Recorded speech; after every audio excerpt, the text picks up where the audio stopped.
नमस्कार साथियों।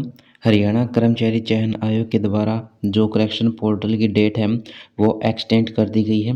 Date extend क्यों की गई है? क्या अब ये सभी कैटेगरी चेंज कर पाएंगे या फिर कंप्लीट फॉर्म को आप अब चेंज कर सकते हो, आप अपनी गलतियों को सुधार सकते हो। डेट एक्सटेंड का कारण बताएंगे, सारी जानकारी इस वीडियो के माध्यम से आपको देंगे। अगर चैनल पे नए हो चैनल को सब्सक्राइब जरूर करें। साथियों, जो आपकी करेक्शन डेट है, जो आपकी करेक्शन पोर्टल की जो डेट है वो 28 अक्टूबर तक एक्सटेंड कर दी गई है। जो डेट है वो एक्सटेंड क्यों की गई है? क्योंकि बहुत से अभ्यर्थी अब भी वे बचे हुए हैं जिन्होंने अपनी जो सर्टिफिकेट है वो पोर्टल के ऊपर नहीं डाली है, क्योंकि उनका जो सर्वर है वो करेक्शन पोर्टल का आप देख सकते हैं कि डाउन चल रहा था। जनरल कैटेगरी वाले ही जो है अपनी कैटेगरी चेंज कर सकते हैं, क्योंकि जितने भी अदर कैटेगरी वाले थे उन्होंने जनरल कैटेगरी से अपना फॉर्म फिलअप किया था। लेकिन अब बात यह है कि क्या डेट एक्सटेंड करने का मतलब ये है कि सभी अपनी कैटेगरी चेंज कर सकते हैं या फिर कंप्लीट फॉर्म को आप चेंज कर सकते हो?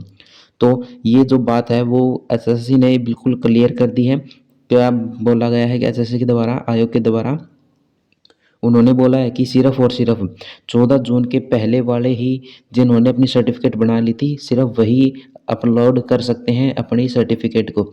अन्य कोई भी जो बच्चा है वो अपनी सर्टिफिकेट अपलोड नहीं कर सकता। तो क्या डेट एक्सटेंड करने का कारण यही था? अगर डेट एक्सटेंड की गई है तो बच्चों की आवाज़ को सुनना चाहिए था उन्हें। बच्चों की जो उम्मीद है, जो उन्होंने इतनी मेहनत की थी उसका फल उन्हें मिलना चाहिए था। अगर आयोग ने डेट एक्सटेंड की है तो उसका मतलब ये होना चाहिए था कि ये सभी अपनी कैटेगरी को चेंज कर सकते हैं, न कि 14 जून के पहले पहले वाले। ये आयोग के द्वारा एक बड़ी गलती की गई है।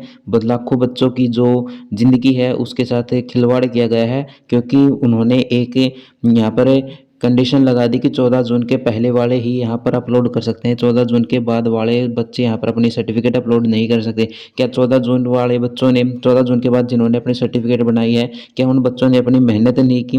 क्या उन्होंने अपना एग्जाम अच्छे से नहीं दिया? क्या उनकी क्या गलती थी? आयोग से ये हमारा प्रश्न है। क्या आयोग ने उन बच्चों की तरफ नहीं देखा? सिर्फ एक कंडीशन के कारण लाखों बच्चों की यहाँ पर ज़िंदगी खराब हो गई। अब जो आपका अगले सीईटी होगा, क्या पता 2028 में हो, क्या पता 2030 में हो। ये जो है सिर्फ और सिर्फ एक खिलवाड़ किया गया है बच्चों के साथ। सीईटी करेक्शन पोर्टल जब ओपन किया गया था तो कोर्ट केस संख्या नंबर 17581/2025 के द्वारा न्यायाधीश उच्च न्यायालय के द्वारा जो है यहाँ पर ये खोला गया था आपका करेक्शन पोर्टल।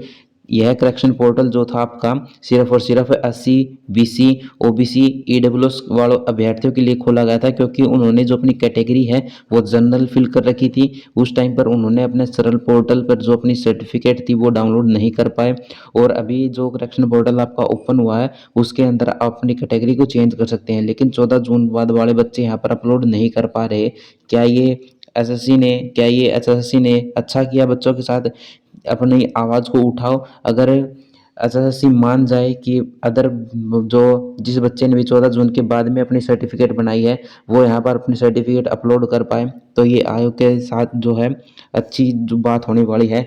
आप अगर बच्चों के साथ रहोगे तो बच्चे आपके साथ देंगे।